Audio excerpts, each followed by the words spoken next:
School president కానీ committee కానీ ఏ ఊరి వాళ్ళు ఉంటారు? మీ ఊరి వాళ్ళే ఉంటారు. సో వారంతా కూడా మంచిగా పనిచేసి గవర్నమెంట్ ఇస్తున్నటువంటి ప్రతి ఫలితము మీరు తీసుకోవాలి అంటే ఇక్కడ ఆ విధంగా జరుగుతున్నాయా లేదా తెలుసుకొని వాటి గురించి మీరు మీ యొక్క తల్లిదండ్రులకు చెప్పినట్లయితే వారు ఏం చేస్తారు? ఆ ఊర్లో ఉన్నటువంటి కమిటీ పెద్దలు అవ్వచ్చు, గ్రామ పంచాయతీ ప్రెసిడెంట్లు అవ్వచ్చు, వాళ్ళందరికీ చెప్పి మన ఊరిలో ఈ విధంగా జరుగుతున్నాయి, దానిని ఇంకొంచెం మీ అందరూ సపోర్ట్ చేస్తే మాకు ఇంకా టీచర్లు చాలా ఉత్సాహంగా మమ్మల్ని అందరినీ గేమ్స్కి కానీ ఇండివిజువల్గా ఎవరికైనా వేరే అదర్ యాక్టివిటీస్ ఉన్నట్టయితే వాటి మీద సపోర్ట్ చేయడం కానీ, లైక్ ప్రయోగాలు అలా చేస్తుంటారు కదా, మీలో ఉన్నటువంటి కొత్త థాట్స్ అవ్వచ్చు, టాలెంట్స్ అవ్వచ్చు, వీటన్నింటినీ కూడా వెలికి తీయడానికి ఉపయోగపడుతుంది.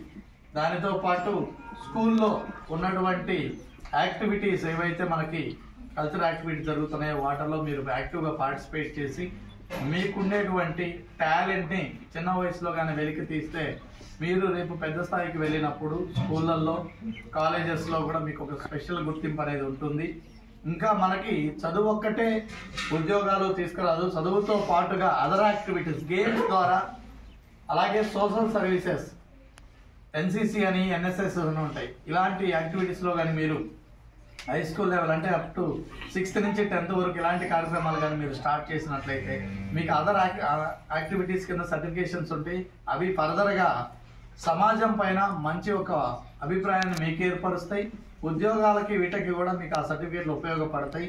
అలాగే సమాజం పైన మనము ఈ యొక్క సమాజంలో పౌరులం, బాధ్యత ఏ విధంగా ఉండాలి, మనం ఏ విధంగా సమాజాన్ని ముందుకు తీసుకెళ్లడంలో మన వంతు పాత్ర ఉండాలి అనేది మీ అందరికి కూడా చిన్న వయసులోనే అలవాటు అయితే పెద్దయిన తర్వాత మీ ద్వారా మీ కుటుంబం బాగుంటుంది.